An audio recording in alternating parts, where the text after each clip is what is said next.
అందరికీ నమస్కారం. Welcome to Sandhya kitchen India. ఈరోజు మనం ఒక ప్రత్యేకమైన శ్రీలంక సాంప్రదాయ మాంసాహార వంటకం చేసుకుందాం. దీనిని కొబ్బరి పాలతో కలిపి చేస్తారు.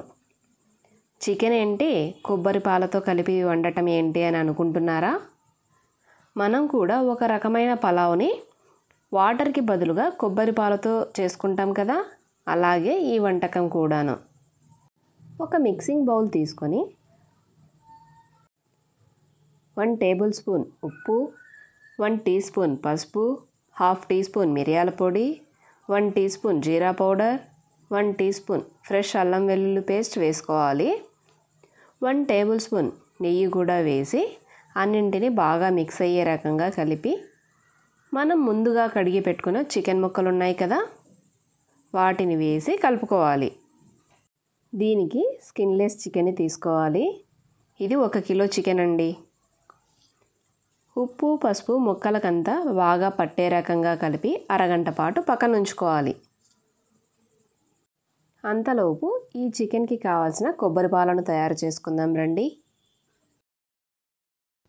ఒక కొబ్బరికాయని తీసుకొని చిన్న చిన్న ముక్కలుగా కట్ చేసుకొని మిక్సీ జార్లో వేసి ఒకసారి మెత్తగా గ్రైండ్ చేసుకోవాలి.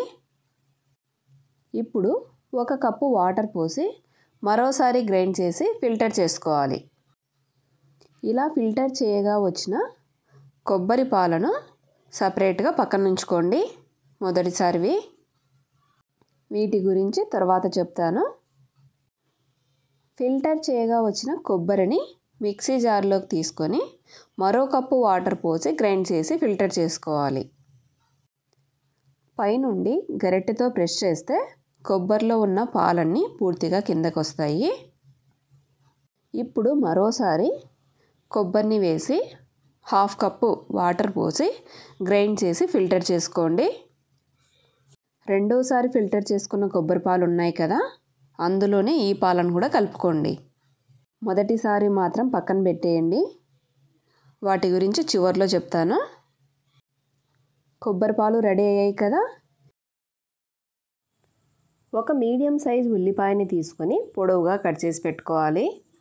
అలాగే 2 చిన్న టమోటాలను కూడా కట్ చేసి పెట్టుకోండి. 10-15 వెల్లుల్లిపాయల్ని నిలువుగా సన్నగా సగానికి కట్ చేసి పెట్టుకోవాలి. మీకు ఇష్టమైతే కొన్ని మునక్కాయలను కూడా వేసుకోవచ్చు, లేదంటే స్కిప్ చేయండి. నేనైతే వేస్తున్నాను. నాన్ వెజ్లోకి మునక్కాయలు కూడా చాలా బాగుంటాయి. మునక్కాయలు వేస్తే అది ఒక రకమైనటువంటి ఫ్లేవర్ వస్తుంది. స్టవ్ పై కడాయి పెట్టి 2 టేబుల్ స్పూన్ల ఆయిల్ వేసి వేడయ్యాక ఉల్లిపాయ ముక్కలు, వెల్లుల్లి రెబ్బలు వేసి వేగనివ్వాలి. ఉల్లిపాయ కొద్దిగా కలర్ చేంజ్ అయ్యాక మునక్కాడలు వేసి 2-3 నిమిషాల పాటు వేగనివ్వాలి. తరువాత టమోటా ముక్కలు కూడా వేసి కలిపి మూత మూసి మగ్గించుకోవాలి. టమోటా ముక్కలు మెత్తబడ్డాక మనం కలిపి పెట్టుకున్న చికెన్ ఉంది కదా, అందులో నుండి లివర్ని సపరేట్గా తీసి పెట్టుకోవాలి. చికెన్ ముక్కల్ని మాత్రమే వేసి 5 నిమిషాల పాటు మీడియం ఫ్లేమ్లో మగ్గించుకోవాలి. చికెన్ మగ్గేలోపు ఇందుకు కావాల్సిన పచ్చిమిర్చి పేస్ట్ రెడీ చేసుకుందాం. 2 ఇంచుల అల్లంని తీసుకొని చిన్నగా కట్ చేసుకోవాలి. అలాగే 10 పచ్చిమిరపకాయలని తీసుకోవాలి. మీ కారంకు తగ్గట్టు పచ్చిమిర్చిని తీసుకోండి.